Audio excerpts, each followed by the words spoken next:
Everyone. Thank you. We don't gavel. Yeah, thank you. Good afternoon. We'd like to welcome everyone to the joint meeting of the Minnehaha County Commission and the City of Sioux Falls. I'd consider a motion to approve the agenda. So moved. I'll second. We have a motion and a second. All in favor? Aye. Any opposed? Same motion on the city side. All in favor, say aye. Aye. Opposed? Same sign. All right. That takes us to the first item, which is a report of the Homeless Advisory Board's 2016 annual report. Stacy Teason. Oh, we need a roll call. Go ahead. Roll call vote of the Sioux Falls City Council. Council members Erickson. Yes. Erpenbach. Yes. Kiley. Yes. Neitzert. Yes. Rolfing. Yes. Selberg. Yes. Starr. Yes. Staley. Yes.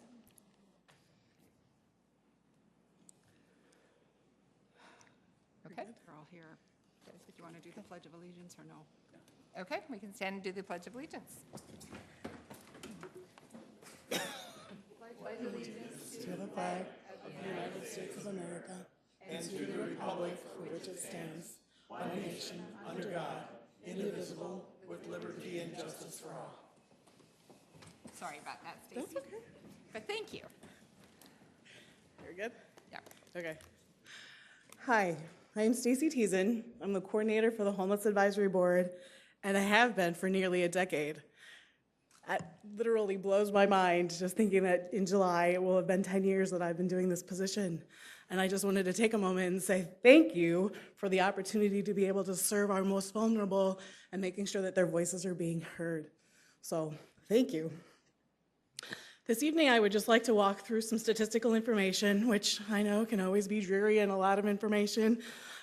So I apologize for that, but I think they're all important or they wouldn't be in the presentation. The statistical information are issues that are currently relevant to poverty and homelessness in the community and how we address those.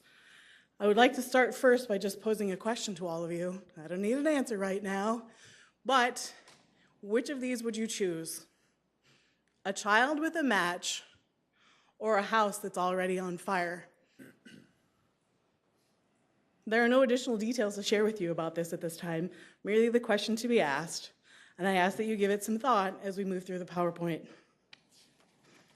We begin the conversation laying out the myriad number of reasons, and there's a list, of why someone may experience poverty or homelessness. At the very bottom, I put a statistic because that was very alarming for me when I heard about it a couple months ago, and so I figure I'll just keep sharing it. But a youth who experiences homelessness is 87% more likely to drop out of school. So when we talk about cradle to career and when we talk about getting kids to graduation and we talk about the future of our community, 87% more likely to drop out of school if they experience homelessness. We've heard it for years though, the greatest needs in this community: affordable housing, transportation, daycare. Those always pop as top at the top of the list, and there's nothing different about that. That's still that's exactly right. But when we start layering it with some of the other things, some of the traumatic things that happen to people, and I've highlighted them for you: domestic violence, mental illness, addiction disorders. For our kids who've been in foster care for forever and a day and they age out turning 18, where do they go? What do they do? And then, of course, relational strain, because sometimes your parents, your family, they kind of get tired of you being there or being a freeloader, so they kind of want to move you along as well. So I like to start the PowerPoint in addressing homelessness simply because to me it's the biggest. When we talk about stability, structure, consistency, these words are absent in our families who lack a permanent place to call home. The only thing that is consistent is the chaos and the stress. As of May 19th, the school district has identified 958 kids who have experienced homelessness over the course of the last year. 958 kids. Those children come from 469 families that have experienced that same level of chaos. And nearly 30 of those kids have absolutely nobody in their corner, no one who cares about them. They're unaccompanied youth. They don't know where they're going to sleep at night. Sometimes they sleep in their cars. A lot of those kids' end goal is to get to graduation because they don't want to be like their parents. And when you think of all the graduation ceremonies and all the things that you've seen in the news recently with kids and moving on with their lives, who's looking out for these guys? They're 17, 18 years old, and they're all by themselves. And they're hoping that something's going to be better than the life that they've had before. From an adult perspective, let's look at our individuals. The Bishop Dudley, just 3 years old, has served 1,453 individuals last year, or provided 36,000 nights of lodging. Those are unduplicated for the Bishop Dudley. So they obviously served way more than that, but that's the unduplicated, which I think really matters because that's showing you one at a time. St. Francis House is celebrating 30 years of service today. That's pretty impressive. They are continuing to expand, continuing to grow. Last year, they served 262 unduplicated individuals, of which 100 have had some type of mental health issue. And then, of course, Union Gospel Mission, they just expanded a little bit with their chapel and their daytime services, but they've been in the community for 117 years, and they provide a safe place for our folks to sleep as well. Domestic violence has been in the news a lot. It's a huge problem. No one really knows why it's increasing in our community, but it's safe to say that there's some stuff that's percolating. But Children's Inn experienced nearly a 6% increase in the number of shelter intakes that they had last year, almost 6%. But the one that I think probably breaks my heart the most is the court-appointed special advocates. Those are the people who come in that are volunteers that help kids make it through the court process. And that means if a kid has a CASA appointed to them, that they've had pervasive abuse happen to them, that this isn't a first-time occurrence, that mom or dad can't get it together, and they need to decide whether termination is in the best interest of the child. So just since January of this year, 102 kids have been referred for a CASA. 102 kids. That's almost 40 more than last year at the same time. 245 of those kids are then waiting for someone to volunteer to help. It's a painful process, but it's a rewarding one. Someone like Jean Beto, who's dedicated 20 years of being a CASA, shows you that it can be done and that those kids are truly in need. And then, of course, the little piece of that says that the majority of those referrals have all been drug-related. So that's frightening. You keep thinking about substance abuse issues. So then, of course, that's my next slide. So substance abuse issues, you've seen it, it's in the news. I don't need to beat a dead horse. We know it's a problem. We need to figure it out. But from the standpoint of our kids, I checked with Callie at Drug Court, and they have, what's my number?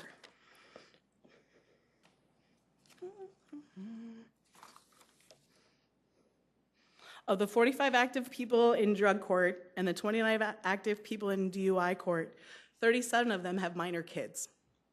So half of those people participating in drug and DUI court, they aren't just individuals. Those are people who represent families. And they're struggling to stay sober. They're struggling to find that sobriety and that reason to move forward.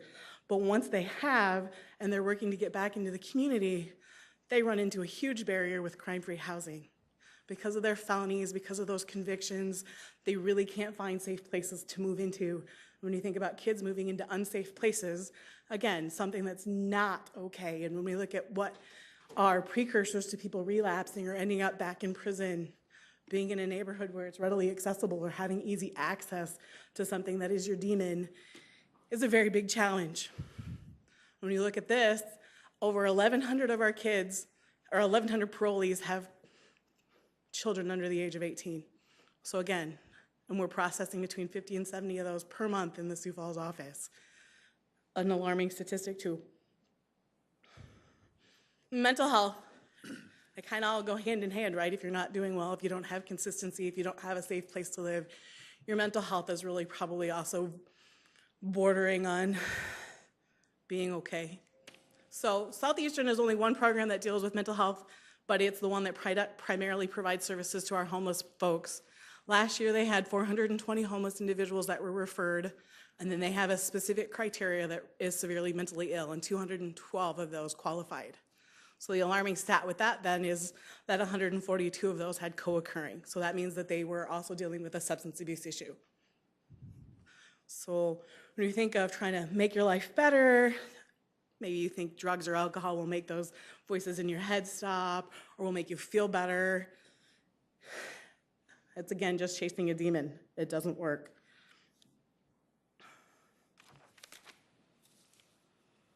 The thing that I think is the most amazing is that those are 4 very big areas. Those are very challenging. You can't just wave a wand and say, ta-da, we've fixed them.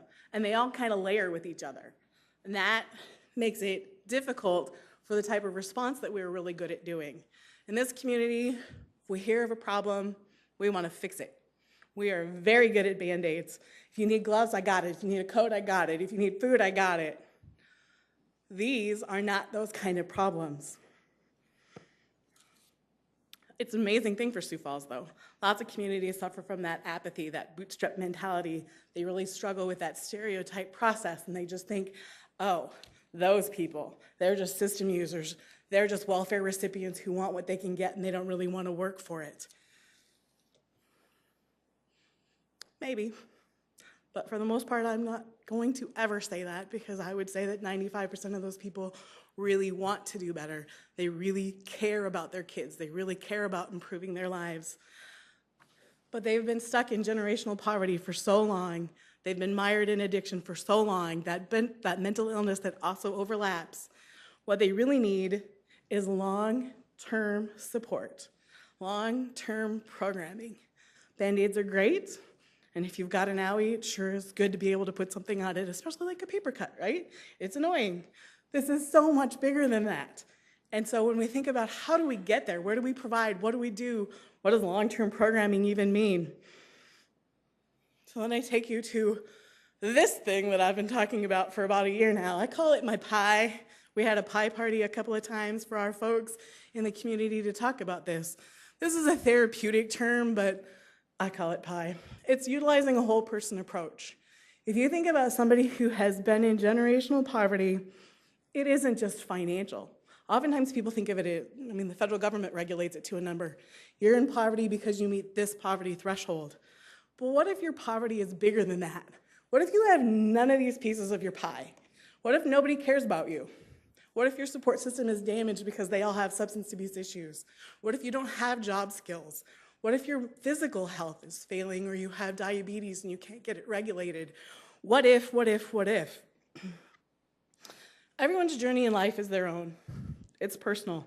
It's wrought with ups and downs. But for our kids in crisis, those downs are much more often and much more low. Unrelenting toxic stress.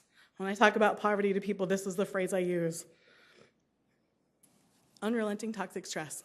What the heck does that mean? Study after study shows that that cortisol level, that level of constant fight or flight, physically damages your body. And when you think you are by age 5, most of your cognitive skills have been developed. If you've been a kid who's been homeless for the first 5 years of your life, what are your coping skills? What are your skill sets? What are you bringing forward? And then it's time for kindergarten. Yay, well, kindergarten's great and we want you to go to kindergarten. We'd like you to go to preschool. But the reality is your brain's already processing differently because you have had that incredible level of adrenaline and cortisol running through your system. So then I say, why don't we pause and say if the damage is long-term, if it's permanent damage to the brain, then the need or the path to becoming whole is also long-term. It takes time. It takes relational involvement. And if all of this seems daunting, then I need to take us back to the question at the very beginning. Is it prevention or reaction? What do we take care of first? The kid with the match or the house that's already on fire? The long road to home takes the inches and the miles, the baby steps, the emergency assistance, the quick response. It's how we care for each other. It's how we show our humanity. Each of us can understand another's pain on a personal level if we've experienced something akin to it in our lifetime. I'm asking us all to continue to focus on the long road because in the end, prevention wins. If someone never has to experience it in the first place, they don't need to recover from it. It won't take millions of dollars to fix it because we invested our best at the very beginning. And with that, of course, is our 2025 plan and how we hope to address most of those issues on a comprehensive level for the next decade. And so we talk about supportive services and affordable housing and getting all the agencies to talk to each other with information management and public awareness and getting the word out there about the issues that we really do have and being willing to address them hard and head on. And so then I stole this quote from a friend of mine who's pretty prominent in the community in regards to dealing with adolescent issues, but his big line is, people will do better if they can. And what does that mean? Well, if you know better, you'll do better. If we provide you the supports, you'll do better. Oftentimes it's that stereotype, and we kind of just, we meet somebody and, they can't do it, that's not okay, they're that, they're this. But if you take that little child and you provide them a safe, secure environment, and you help them with that family, and you get them through, and you take them the whole journey, not just, here's supper, here's lunch, here's a backpack. All of those things are important. I'm never going to deny that we don't need emergency services, but we also need to take it the whole way and figure out how we prevent so we don't have to react. Thank you. Thank you, Stacy. Commissioner or council member Sansar. Thank you. Thank you, Stacy, for presenting, and thanks for your 10 years of service. I hadn't realized it had been that long, so congratulations and thank you. Just a reminder to this group and to the public who's watching that the Homeless Advisory Board is quasi-governmental. It's created by the county and the city together, and those goals that Stacy laid out are part of what happens with the Homeless Advisory Board on our behalf. And so, again, just thank you for that. First, I want to give a book recommendation, and then I have a specific question for the presentation that you made.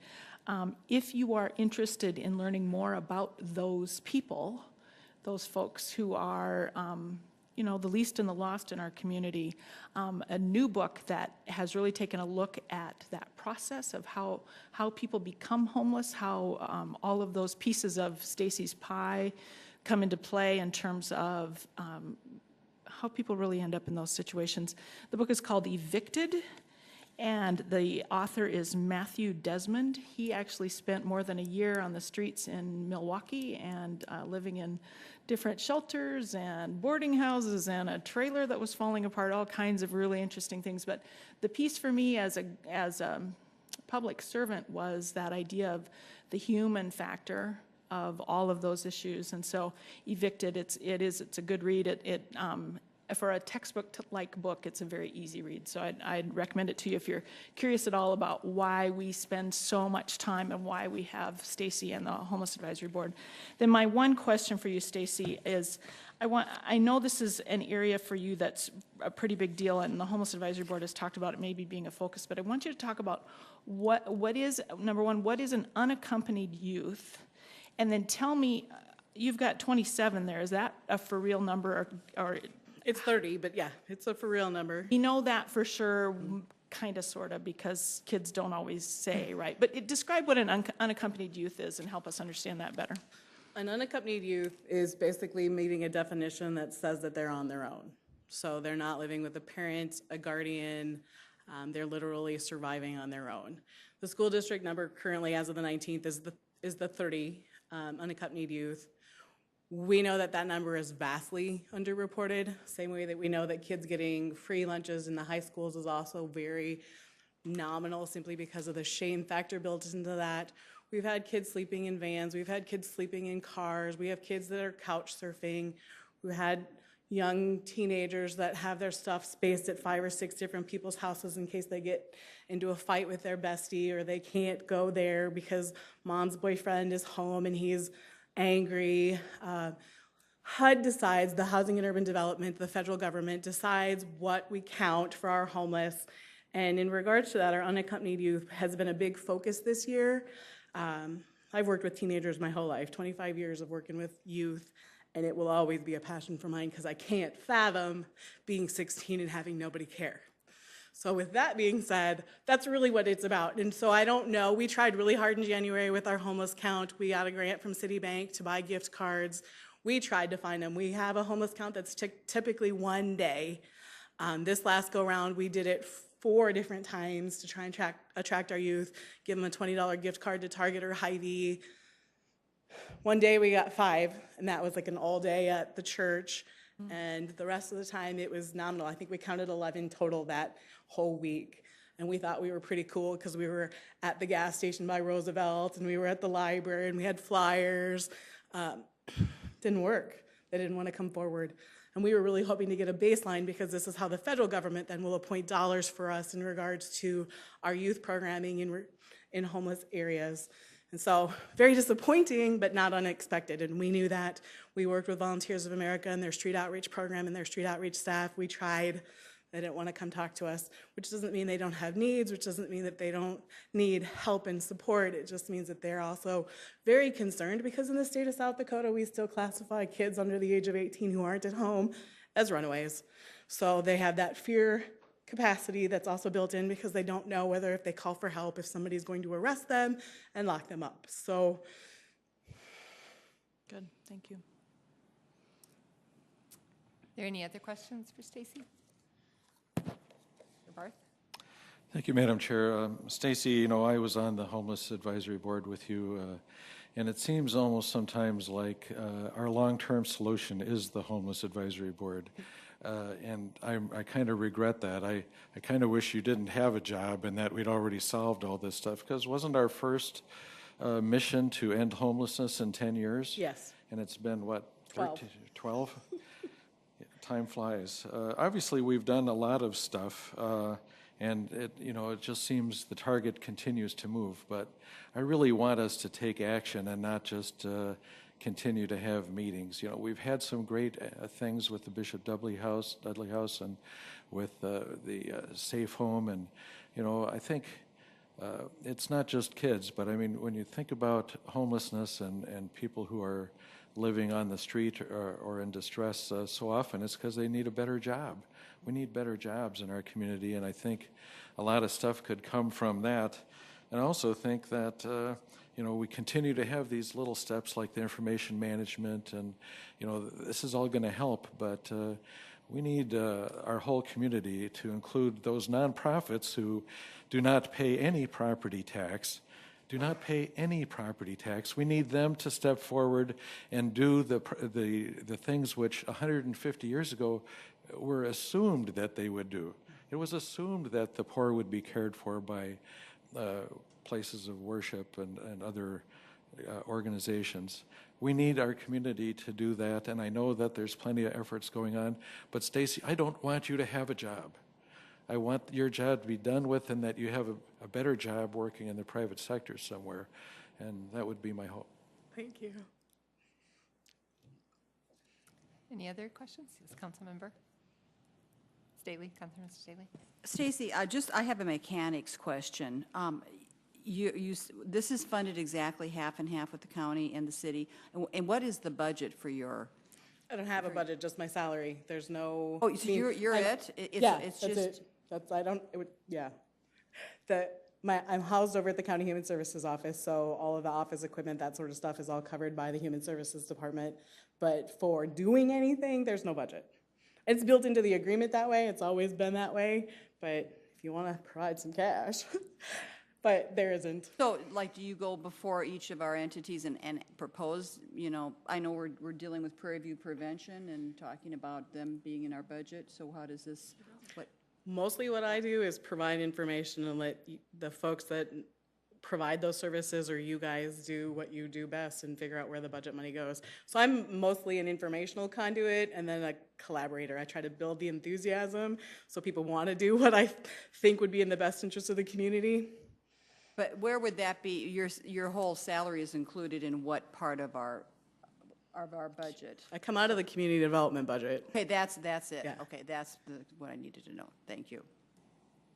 Councilmember Urbach. If I can just clarify then, Councilor Staley, a lot of what Stacy ends up doing, it brings money into the community. She has a big role in those federal grants. That's why we talk about unaccompanied youth. HUD is counting numbers, and that's part of how we get those federal dollars in the city and in the county. So Stacy's role is, she's not giving herself all the credit. Her role really is in helping us manage that money and make sure that it goes in the right places and that those organizations that can do the work are prepared to do the work.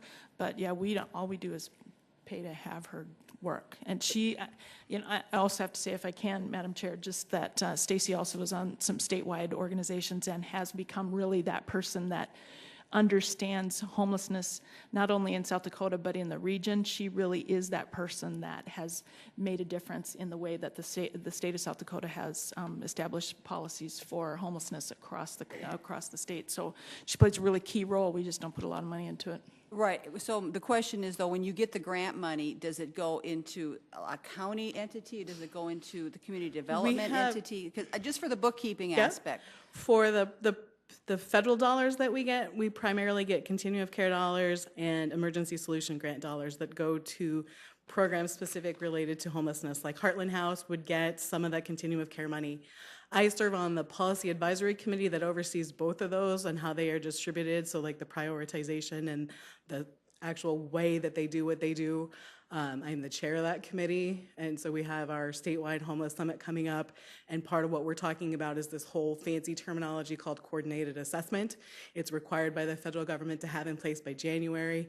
What that is that information system that everyone is supposed to be a part of in putting their information in if they're receiving any kind of federal dollars from a homeless standpoint.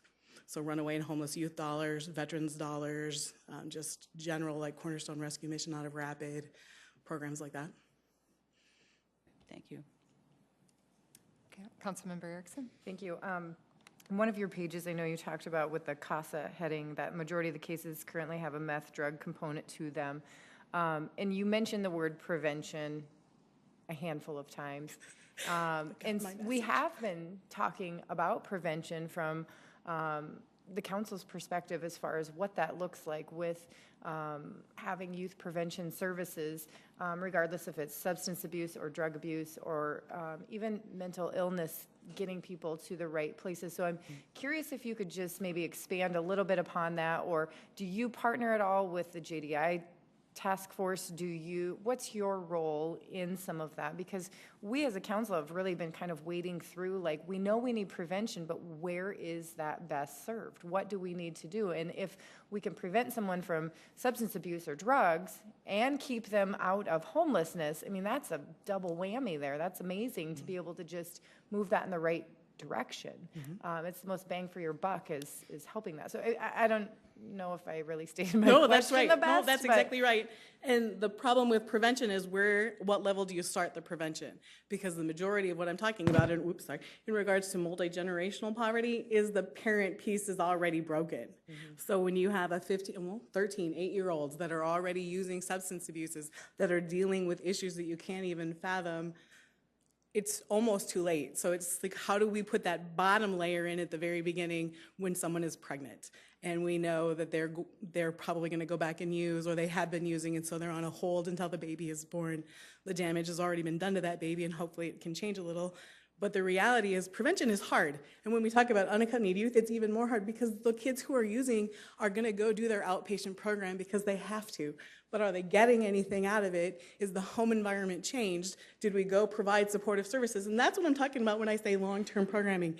If you want to walk alongside a kid who's in recovery, you have to go with the whole family. That's not cost friendly. I mean, you're not going to just be like, hey, okay, the $200,000 we have for prevention is going to take care of that. Because once you peel back that layer is huge. I mean, you look at the drug and DUI court, I don't know what Callie's budget is, but that's a lot of people that can come through that at any given time. I mean, she's had 600 so far since it started. I don't know how to fix that from a standpoint that's going to make financial sense. I just know that in order to be able to help kids move forward, not use more or not get hooked in meth in the first place, that has to start early. It has to start in kindergarten. People aren't willing to, no, it has to start before kindergarten, but people aren't willing to talk about that because how can 5-year-olds have problems? But they do. I mean, one of my PowerPoints talks about kids in substance abuse, talks about kids in mental health. When you talk about kids in homelessness, that's what they had, mental health problems because of that lack of stability, that lack of any kind of consistency. When you worry about mom and where she is, if she's getting beat, if she's not going to pick you up after school, if she's high, if she's dead, you're not giving one rat's hair about your math. And so when we think about kids who have had no one care for them, I mean, 12-year-olds who have no interest in going into a residential program because they've been free, which isn't the right thing, but they've been able to make their own choices. They've made their own meals. They've taken care of themselves. But for us to say, hey, now you got to go and ask to go to the bathroom, they don't want to go and they run away. So There is no easy answer. It's just a lot of peeling back the layer and figuring out if it's 50 million, 100 million, or designing programs that actually work. And that, again, gets you back to talking to consumers, talking to the kids. Do you want to go to an outpatient program that's from 3 to 5 and talk about your issues? No. But what do you want to do then instead, because you need to figure this out, because we don't want you using? Anyone else? Thank you, Thank Stacy. I you. appreciate you being here. All right, that takes us to the next item on our agenda. It's Bill Hoskins, 2016 Museum Enterprise Fund Report. Hello.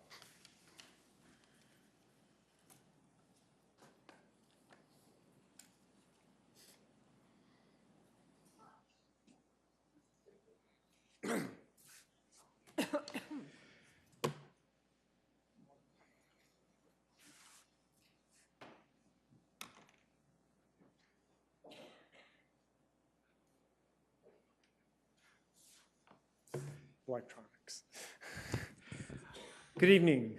Bill Hoskins, Director of the Siouxland Heritage Museums. I'm here this evening to deliver the annual report for the Museum Special Enterprise Fund for 2016. The Enterprise Fund was established by a joint resolution of the City Council and the County Commission originally in 1995. That resolution was updated in the year 2000. And requires that I present an annual report to you, which is filed at the auditor's office by the 1st of April in each year.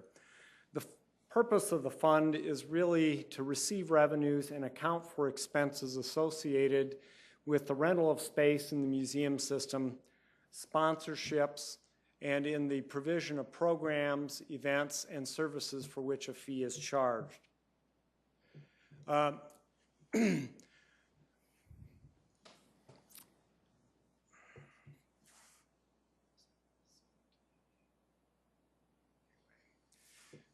Anyway, the fund is one part of the museum's overall budget. That we actually have 5 different portions: the operations budget, the maintenance budget for the Pettigrew and the old courthouse, the museum store fund, and the museum enterprise fund. The museum enterprise fund is administered by Minnehaha County. Annual budgets for the fund are developed by staff, recommended by the museum board, and approved as part of our joint budget hearings by the City Council and County Commission. In 2010, the state auditor recommended a change, which was to eliminate separate grants budgets, and all grants are now administered through the Museum Special Enterprise Fund and are accounted as an obligated funds within the Enterprise Fund. Our income in 2016 was a total of $177,000. We had expenses of $140,000.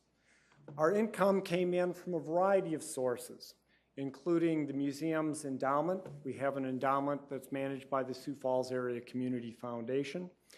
We can draw 5% of the average balance over the last 8 quarters on an annual basis.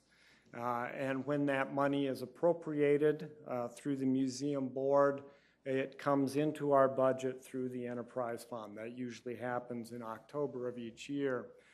The Museum Alliance, which is a 501c3 private nonprofit friends group, also makes cash grants to the museum.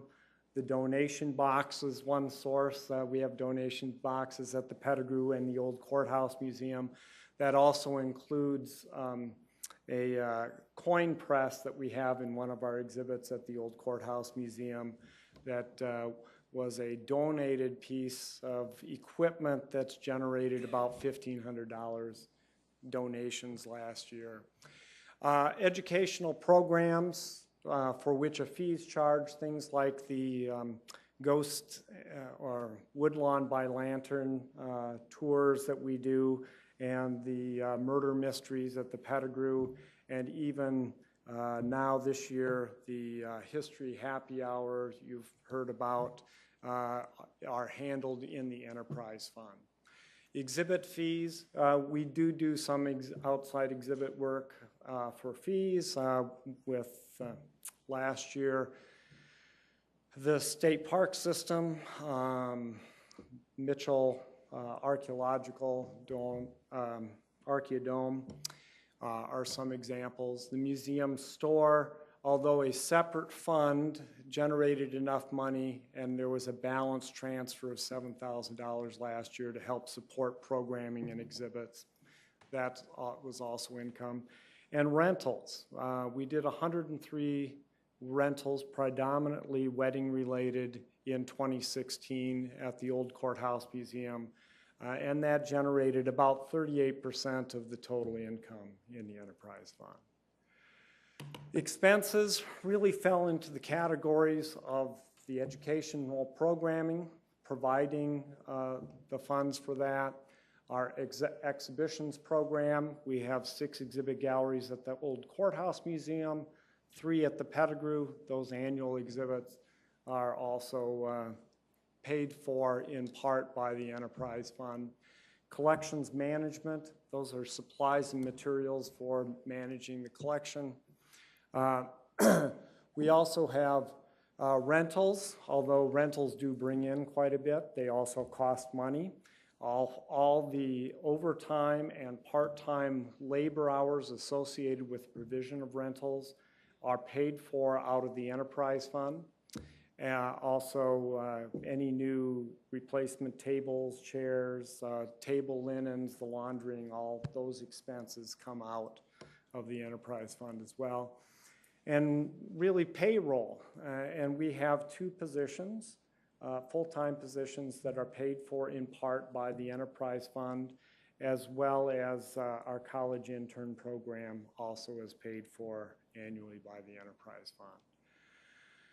Over the last few years, we've been able to actually build the fund balance, and one of those things, about half of the existing balance, $104,000 at the end of last year, are obligated funds. In other words, they came in a grant from the DAR to do a particular exhibit program.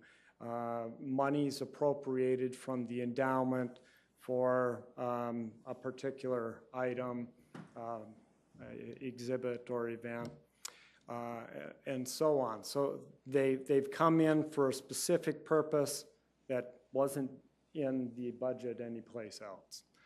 How those monies are divided up, at the end of the year, collections about 13% of the money that we had obligated was for collections management. 10% is obligated for educational programming, exhibits, the ongoing exhibitions this year, about 17 marketing costs. The enterprise fund continues to pick up more and more of those marketing costs as we go on, 10%. And the museum board over the last few years has been putting money away to help pay for the collection center. And at the end of 2016, they had put away about $45,000, $50,000. And we do also have a small amount put away for work on the clock faces at the Old Courthouse Museum. A quick overview of what the enterprise fund does for us is really 1/3 of the cost of 2 full-time positions is paid for by the enterprise fund. The exhibits assistant and museum events coordinator, all the labor associated with space rental in the museums, 100% of the cost of educational programming materials. That was just over 700 programs last year for about 42,000 people. 100% of the artifact conservation costs are paid for by the enterprise fund. About 76% of the collection supplies and materials for acid-free materials and boxes and shelving for storing and managing the collection were paid for by the enterprise fund in 2016, and about 20% of the overall exhibit materials in 2016. The enterprise fund has been a great tool for the museum. I think it has helped us provide a quality program for the public and try and economize on our tax dollars. If you have any questions, happy to try and answer them. Councilman Neitzer? So to us in the city, an enterprise fund has kind of a special meaning. I'm curious, will this enterprise or fund, or is it responsible at all for, with the new museum building, with either debt service, capital cost, ongoing, new roof, things like that, or is this just an operating budget? Mostly it's an operating budget, but the joint resolution gives a lot of the authority over the revenue in excess of expenses to the museum board on how to appropriate.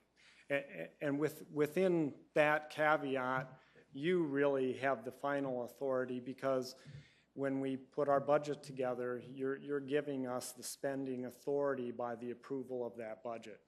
So with the idea that the collection center's coming and not knowing exactly where the price point is that's going to be coming, the museum board has been setting aside within the enterprise fund some additional resources that can be used potentially on capital if we need expense to close a gap, and it's not a terribly big one, and also putting aside money for fixtures and equipment for the new building, the one-time costs that there's going to come up.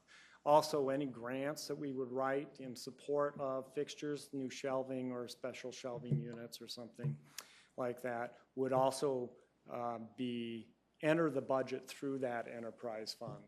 And that's how it would be administered. Okay, thank you. Any other questions? Councilmember Staley? Well, okay, I'm going to piggyback on Councilmember Neitzer's question, but the new building, the operational costs are going to come from where? Just for staffing, heating? Okay, good question. Under that joint, the revised, what do I call it? There's an agreement from November of 2013. The maintenance costs for electric, natural gas, water, those types of things are something that the city and county had agreed to split. Okay. The staff costs, we're not anticipating any additional staff for that project. And so you are currently sharing the cost 50-50 for the collections staff who would go to that building to manage that facility. So the reality is it comes from our operations budget as it's set up, and essentially that agreement sets up a maintenance budget for that structure that you guys are splitting between the city and county. Thank you. Any other questions? Doesn't look like it. Thank you very much. Okay, thank you.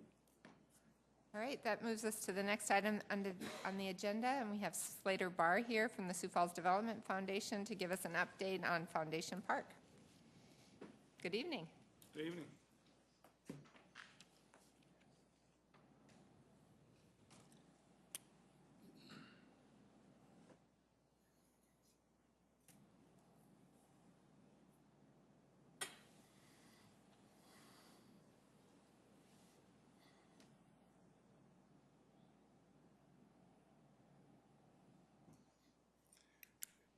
Thank you, Council and Commissioners. Appreciate the opportunity to update you on the most recent developments in Foundation Park. Just to take you back over the last year, we held the groundbreaking ceremony for Foundation Park on April 19th of last year. This was part of the early concept drawings that were our earliest visions for the park. Our design has remained fairly consistent with that, with some slight changes, which I'll show you a little bit later as we get into the true engineering drawings and design. I like this slide because I think it emphasizes what are the great strengths of the park, its attributes, and that frankly is its location to transportation corridors. As you can see, it's in the northwest quadrant of I-29 and 90, bisected by BNSF's main line rail, and with very close proximity to the regional airport. It just kind of brings all those transportation aspects together. The other thing that I like about this slide, and I think it's important to recognize, is it shows you a little bit about the scale of the project. And I think that messes a lot of people up because, I mean, just look at the size of that compared to downtown Sioux Falls or the city of Brandon or the airport, and it gives you, I think, a sense of, you know, how massive the development is. Over the past 30 years, the Development Foundation has developed about 1,300 acres. This is 820 acres in one fell swoop. So it is a dramatic departure from the, you know, kind of smaller park development, more incremental development that has happened in the past. So this is a little bit closer illustration of it. And again, you know, the basic concept of the park was a heavy industrial park designed for larger projects with the first phases of development south of those tracks that cross the property and kind of bisect it. The north side of the property has been, we're calling it a mega site, and it is for larger projects. We talk about a single large user. However, you know, honestly, within the past couple of months, we've had a couple of projects we've responded to that wouldn't fit in any of the lots on the south side of the park. And so if we were to accommodate them, we would have had to have gone into the north side of the park. So this is the current plan for development. And I mentioned, you know, a slight change from the earlier concept. So we anticipated originally the park being a little bit squared off, and we were doing a swap with McCrossen's Boys Ranch in order to do that. So you can see the property at the southernmost boundary of or portion of this drawing that is kind of L-shaped, looks a little bit like a key or something. You know, that's property that is owned by McCrossen's. And so ultimately, when we ended up negotiating the swap, they wanted a little bit more of that property as frontage to Marion Road. And the net effect of that, because it was a you know, square foot per square foot swap, was that it pulled the southern boundary of the park down on, you know, most of the park, and then raised it to the north on the western side. This is what you see in highlighted is what we refer to as phase one of the park. And the reason that is designated as phase one is that's the property that is initially sewerable. So you see the little square in the far right-hand, lower right-hand corner of the drawing in front of you. That's the city's lift station, sewer lift station. And so the property will be served by sewer, the little cross-hatched line that extends from that box along the interstate up to the north, and then kind of cuts back to the southwest, that boundary between those two lots that are kind of adjacent to phase one. That's how sewer will get into the park, and that will be able to sewer everything that you see in the highlighted area. You can see that that includes several large rail sites. So if you go to the rail that's bisecting the property, phase one development is 4 very large rail sites and some fairly substantial sites in the interior of the road, which are not rail-served, which are pretty good sized on their own. I will tell you that we're exploring the idea of subdividing some of those sites to create a broader spectrum of inventory, to a broader spectrum of prospects. This will be the second phase of development of the park. So that's the second part that we would develop and would be a second phase of sewerability.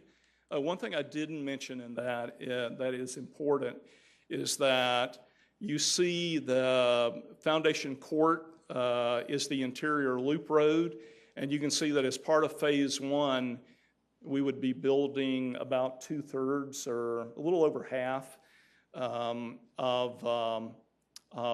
the road, the loop road, in order to service all of phase one. This is the third phase of development for the park. And it would have to be well, I'm gonna give a caveat here. What the engineers tell me is that their original concept was that this would be a third phase because it would be sewered by that northern property, the mega site, and sewer would cross the railroad tracks and come back into it. Now they're telling me that it's possible to sewer it with something called a grinder pump, and that it would come down and attach to foundation court. But we will just wait to see if there's a need for that. If there's a need for it, then we'll service it with sewer through a grinder pump. If there's not, then we'll follow the original concept for development of the park. And then finally, this is the fourth phase of the park, which are retail sites along Marion Road, and provide some service opportunities for things like convenience store or Subway shops or things like that for the citizens in the park. What we have been busy with since the original groundbreaking has been this, which is the grading project. And you know, you can see it's a little bit hard to make out in the when it's projected because it tends to run together a little bit. But you can see the three large rail lots, which you see the grading lines on. The grading project includes those three lots, plus the bed for the road, plus the bed for the rail. So though, if you put all that together, that's close to 150 acres that's being graded. And of course, that's a large project, and it takes quite a bit of time in order to get there. We graded all of last year. We're still grading on it now. And in fact, the middle lot there is the lot that our anchor tenant, Windchill, has taken. That's the 54-acre lot, and they're on that site right now doing grading on it. The grading had to happen first because you can't build the road without the bed being graded. You can't put in the sewer, you can't put in the water, you can't put in the rail. You know, this had to happen first before we can move to the next step. So everyone's aware of the announcement of the anchor tenant project, Windchill LLC, which is a 205,000 square foot cold storage facility, which will be built on the in that middle lot. There's actually room on what the lot is 54 acres, so they could at least triple, maybe even quadruple the size of this project. So this is just their initial phase, and there'll be hopefully several other phases to follow. And you can see that on this drawing. Now I have reoriented you, so now north is to the left of the illustration, so we've kind of turned it to the side. But you can kind of see the things that are happening that are triggered by the Windchill development. So with this development and this project moving forward, we finish the grading, we have to build the road, we bring in water, sewer, natural gas, fiber optics, electricity, and we build the rail site. So a massive amount of infrastructure has to go in to serve this initial project, and that's why we really wanted to have a very large project a significant project to trigger, that investment in infrastructure.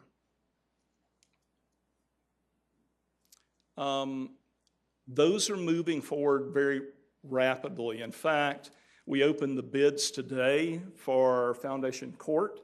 I believe the bids for the city's portion of Marion Road, Mike, they're Thursday? Isn't that right? When we're opening those. And so there's a successive schedule of bids that are being opened and that are being put out there for the rest of the infrastructure. So this is all moving forward. Windchill wants to open their doors in April of 2018, which is a very aggressive timetable, and we have to stay in front of that. The final thing that I want to call your attention to, which I think is important to know, is, this is a distribution facility, a warehousing and logistics facility. And so there'll be a lot of truck traffic as this thing gears up. So as they are loading up the facility initially, they are anticipating about 100 to 125 trucks per day. Afterwards, it will dip down a little bit to about 80 to 90 trucks per day that will be coming in and servicing the facility. And that's in the first phase. So you can see that as this park continues to develop, there'll be a massive amount of trucks and product moving in and out of the park. So that's what I really had as a quick update, and I just wanted to take a minute and answer any questions that you might have. Councilmember Neitzer?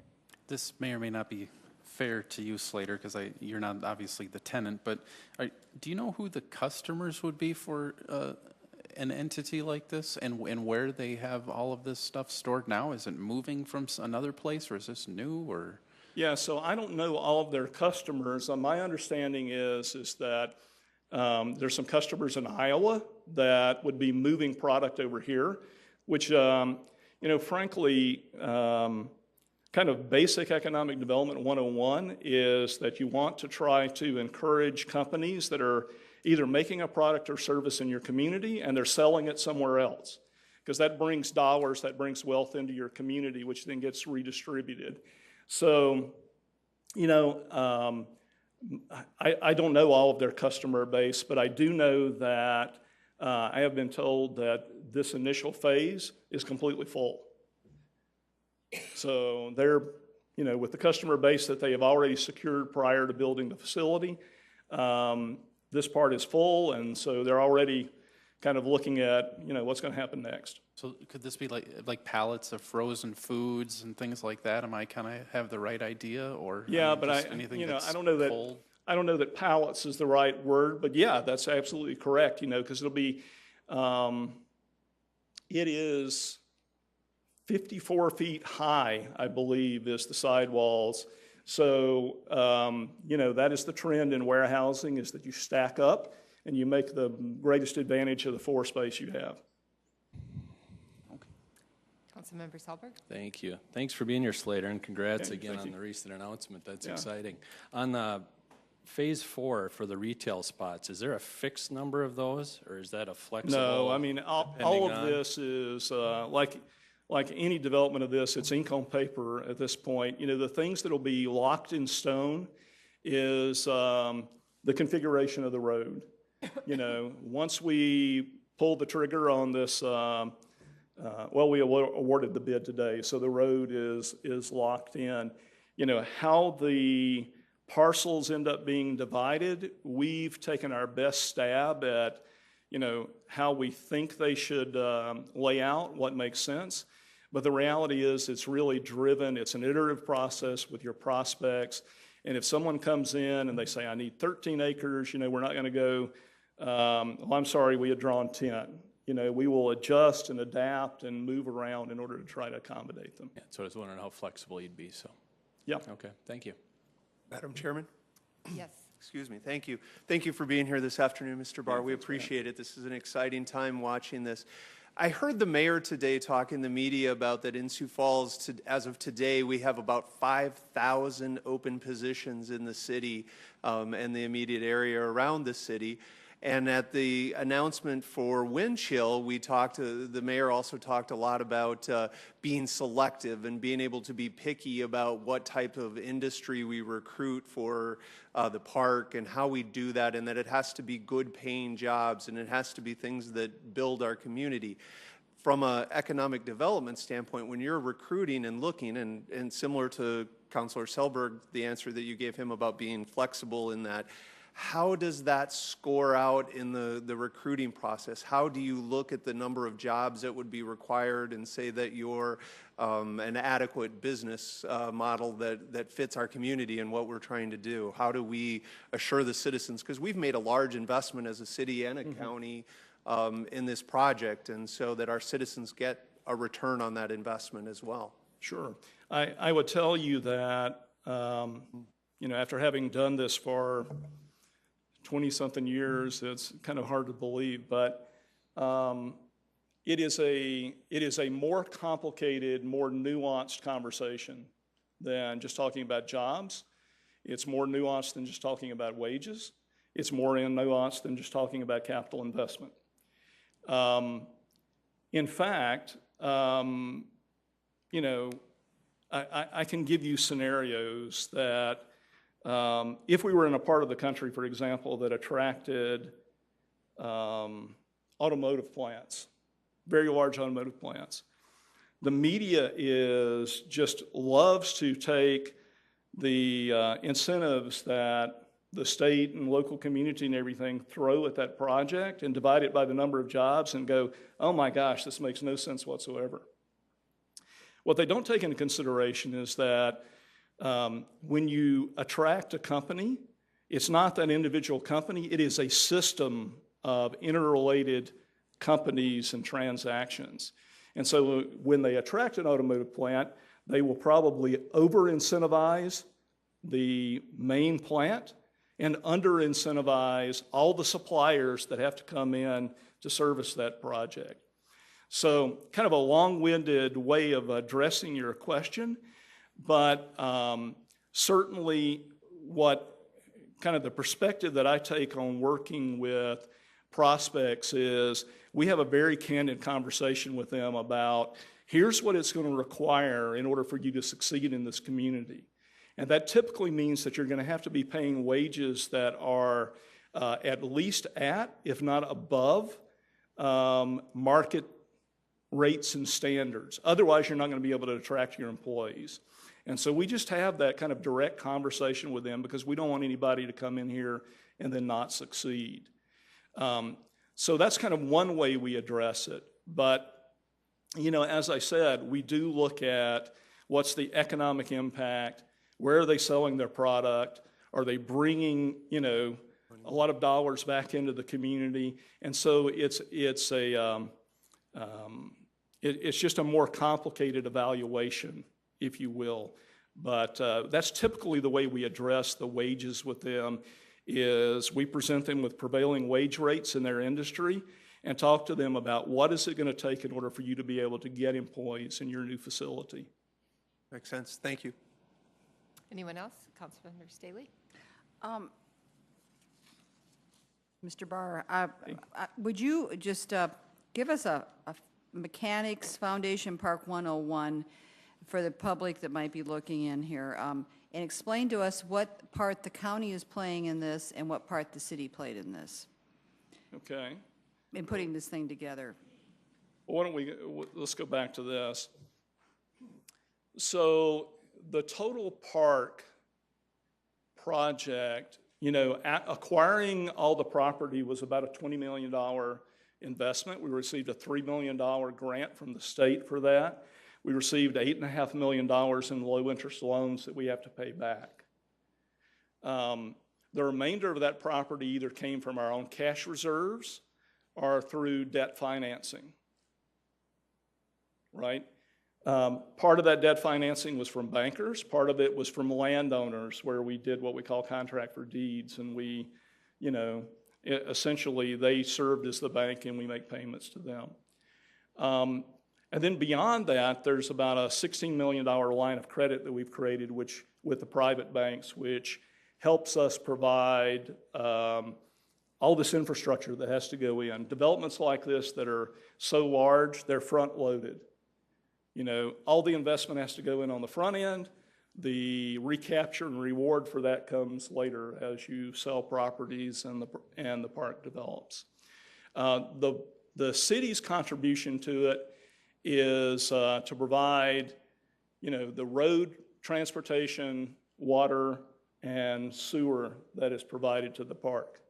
That in turn is recaptured through the platting fees and the sewer recovery rates over time. So, and what about the county then? What did the county do? Well, the county has not been part of this conversation of putting the park together, but my understanding is the county is looking at, you know, the infrastructure improvements that'll be needed along the Crooks exit over to Marion Road, and they're evaluating that. Oh, so up to the, yeah, because I know we've been talking with you within the city, and I didn't know that the county, so they haven't really put any capital into this yet, or? Yeah, that's my understanding, is that that's in conversation. I would, that, because You know, we the have fact that they're here- access, this is the major access to the property.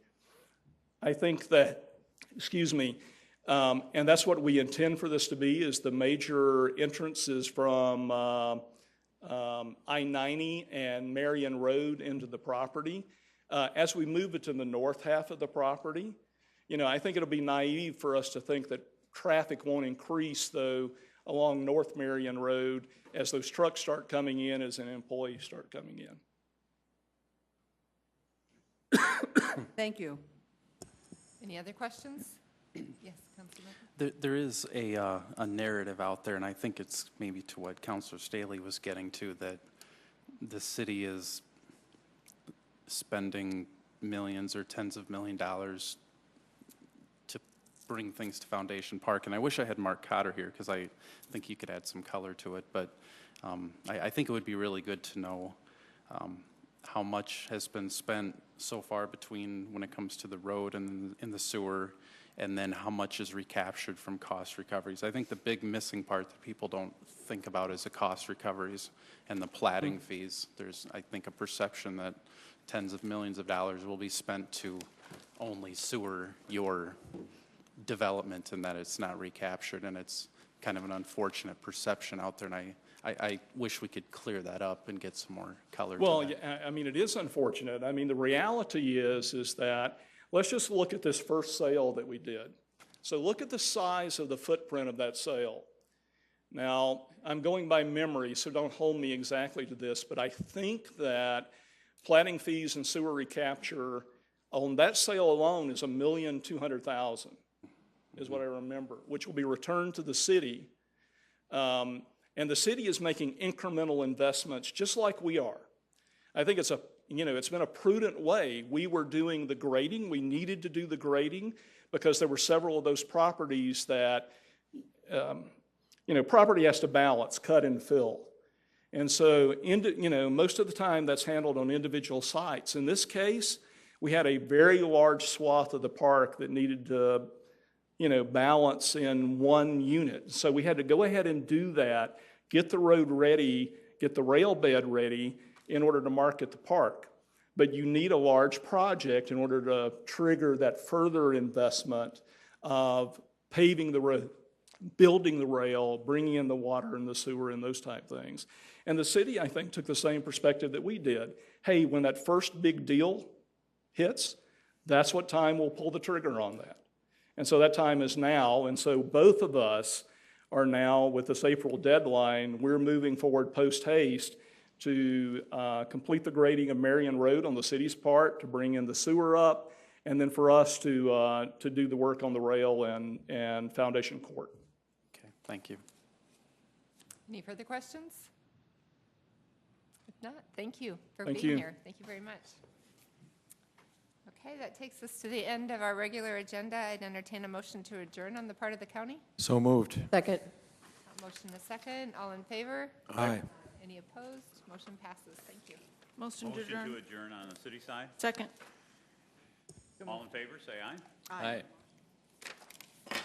Motion came from Which one of you made I the thought motion? you were making the motion, Counselor Kylie, I Seconded, and then apologize. she made the motion. There you It's go. in reverse. Sorry. Okay. All right. Counselor Erickson and Motion to adjourn. Bach was second. Erickson, Erpenbach, in the wrong order. This but that's- meeting is adjourned.